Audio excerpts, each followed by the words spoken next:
अभी जो बाबा सिद्दीकी का मर्डर हुआ उसमें एक यूपी एसटीएफ ने शूटर अरेस्ट किया, तो उसमें तो प्रेस रिलीज में लिखा कि लॉरेंस बिश्नोई गैंग के मेंबर है, अनमोल बिश्नोई से बातचीत कर रहे थे टेलीग्राम के जरिए, और अनमोल बिश्नोई ने किया। सर इसका आंसर अभी आप ही ने दे दिया कि लॉरेंस बिश्नोई गैंग के मेंबर हैं, अनमोल बिश्नोई से बात कर रहे थे। जब बात अनमोल बिश्नोई से अगर कर रहे थे, ये भी अभी कंफर्म नहीं है कि अनमोल बिश्नोई भी अनमोल बिश्नोई था या कोई और था अनमोल बिश्नोई के नाम से कॉल कर रहा है। हम्म, आप किसी को फोन कॉल से आप किसी का आइडेंटिटी ट्रेस नहीं कर सकते। अगर मैं बोलूं ओझा जी मैं रजनी बोल रही हूँ, मैं आपको फोन करूं, या मेरे नंबर से कोई दूसरा बंदा फोन करे कि जी रजनी मैडम बोल रही हैं या मैं रजनी बोल रही हूँ, तो मेरी आइडेंटिटी कैसे प्रूफ होगी? सिर्फ फोन कॉल से क्या आइडेंटिटी प्रूफ होती है?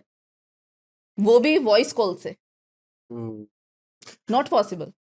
और बात करें कि लॉरेंस की, अगर दो लोग लॉरेंस बिश्नोई गैंग का नाम यूज करके सलमान खान से एक्सटॉर्शन मांग सकते हैं, शाहरुख खान के नाम से एक्सटॉर्शन मांग सकते हैं कि शाहरुख खान से इतने एक्सटॉर्शन के लिए कॉल आया है, अगर वो झूठे हो सकते हैं, तो ये कहाँ प्रिजम्पशन है कि बाकी जो एलिगेशंस लॉरेंस के नाम पे लगी हैं वो सही हैं?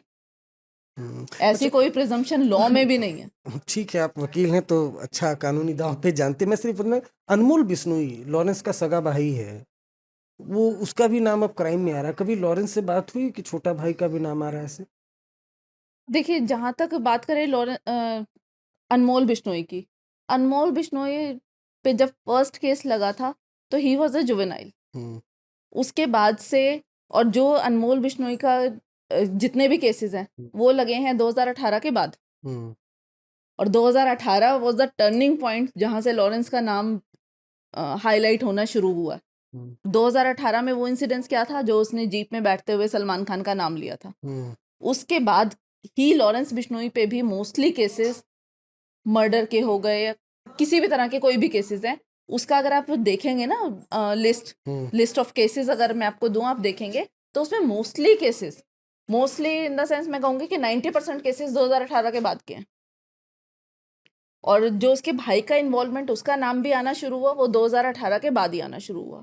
अब ये मुझे बताने की ज़रूरत नहीं है कि किसके इन्फ्लुएंस में, अगर लोग आज लॉरेंस को फॉलो कर रहे हैं तो सलमान खान की तो फैन फॉलोइंग बहुत पहले से है और बहुत ज़्यादा है। नहीं तो मतलब आपके कहने का मतलब क्या इंडायरेक्टली में ये है कि वो जो जिप्सी में लॉरेंस ने बोला था कि कभी मौका मिला तो सलमान को जो जी तुम मारेंगे, उसके जी, बाद से केसेस लगने उसके लगे? बाद से केसेस लगे हैं, उसके बाद से ही अनमोल बिश्नोई पे भी केसेस लगे हैं। उसको फॉल्सली इम्प्लीकेट किया गया, और यहाँ तक कि जिस दिन वो बेल आउट होना था, उसको जेल से बाहर आना था, जस्ट 1 डे बिफोर उस पे फर्दर एक मर्डर केस लग गया।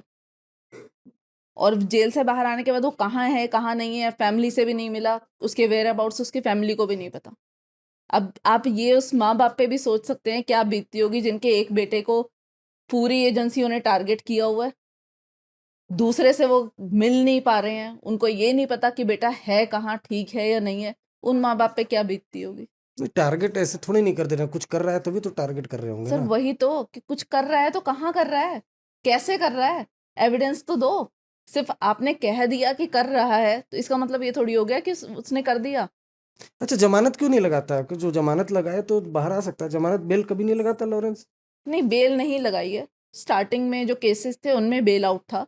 इवन जिस केस में अभी रिसेंटली एक्विट हुआ है 2011 का जो केस था, उसमें भी बेल पर था। बट बाद में जब उसने रियलाइज कर लिया 2018 के बाद कि अब मुझे फॉल्सली इम्प्लीकेट किए जा रहे हैं, तो उसके बाद से उसने बेल नहीं लिया।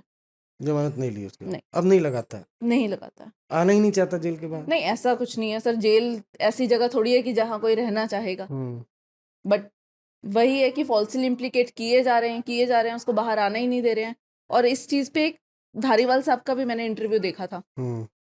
उन्होंने क्लियरली बोला था, आई डोंट रिमेम्बर कि किसको उन्होंने इंटरव्यू दिया था, बट मीडिया में ही आया था उनका, धारीवाल जी का।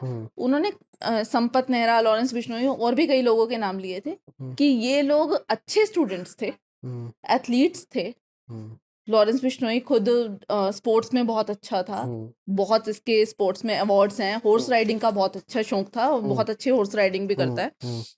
तो उन्होंने इस चीज को क्लियरली एडमिट किया था कि हम्म, इन लोगों पे इतने केसेस लगा दिए गए हैं, हम्म, इनको इतना केसेस में इम्प्लीकेट कर दिया गया है, इनको इतना बड़ा क्रिमिनल बना दिया गया है, डिक्लेयर कर दिया गया है कि अगर ये आज बाहर आ जाए तो ये हमारी सोसाइटी की मेन स्ट्रीम इनको एक्सेप्ट ही नहीं करेगी, हम्म, इनको सरवाइव नहीं करने देगी बाहर।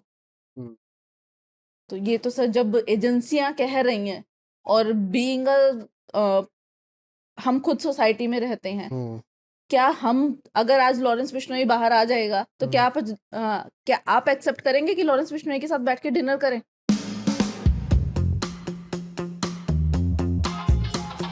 24 नवंबर को हो रही है मुलाकात। दिल्ली के मेजर ध्यानचंद स्टेडियम में। महफिल में इंतजार रहेगा, मानिंद लोग आ जाओ। रहना है।